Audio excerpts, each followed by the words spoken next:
आपको जानकर हैरानी होगी कि 60 करोड़ साल पहले दुनिया में एक सुपर कॉन्टिनेंट यानी एक बहुत बड़ा महाद्वीप हुआ करता था जिसका नाम था गोंडवाना,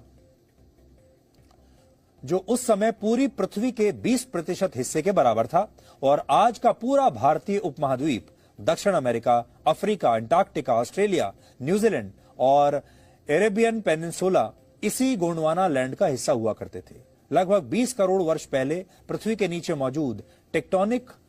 प्लेटों के टकराने की वजह से गोंडवाना लैंड टूटना शुरू हुआ और इस दौरान ये सारे देश,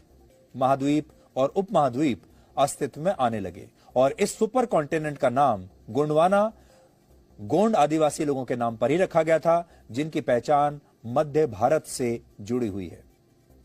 ऐसा माना जाता है। यानी भारत के आदिवासी आदिकाल से भारत का और भारत के इतिहास का हिस्सा रहे हैं। यह बहुत बड़ा दुर्भाग्य है कि हमारा देश जब आजाद हुआ उसके बाद असल में आजादी आदिवासियों को भी मिलनी चाहिए थी, और वो भी हमारे देश के उतने ही महत्वपूर्ण नागरिक हैं जितने बाकी के लोग हैं। लेकिन आदिवासी मुख्य धारा से कटते चले गए, और मुख्य धारा में जो शक्तिशाली लोग थे वो लोग, ऐसे लोग जो बाद में शहरों में रहने लगे, ऐसे लोग जो बड़ी बड़ी नौकरियों में आ गए, ऐसे लोग जिन्होंने बहुत पैसा कमा लिया, उन्होंने कभी आदिवासियों के बारे में सोचा ही नहीं। आदिवासी इन जंगलों को अपना घर मानने लगे, इन्हीं को अपनी संपदा मानने लगे, और धीरे धीरे हमारे देश का जो शक्तिशाली वर्ग था वो उनकी नजर भी इन्हीं जंगलों पर पड़ गई।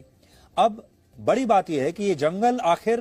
किसकी संपदा है? आदिवासियों की, जो सैकड़ों वर्षों से, हजारों वर्षों से यहां पर रह रहे हैं, जो जिनका घर यहां पर है,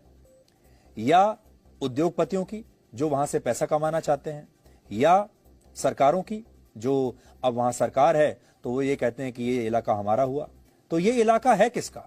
ये एक बहुत बड़ा विषय है, और इसीलिए हमारे देश के जो आदिवासी हैं वो परेशान रहे, वो दुखी रहे, और आज भी बहुत अलग अलग तरह के जो विरोध प्रदर्शन होते हैं, जो अलग अलग तरह के मूवमेंट्स चल रहे हैं, उसका एक बहुत बड़ा कारण ये भी है कि आदिवासियों को कभी हमारे देश में न्याय नहीं मिला। लेकिन अब हम उम्मीद करते हैं कि आदिवासियों को न्याय मिलेगा, और साथ ही जिस तरीके से हबीबगंज स्टेशन का नाम बदला गया है उससे ये भी समझ में आएगा भारत के लोगों को कि इतिहास में जो चीजें आपको सही तरीके से नहीं पढ़ाई गई, और वो हिस्सा हमारे देश में अलग अलग स्थानों के नाम में भी निहित है,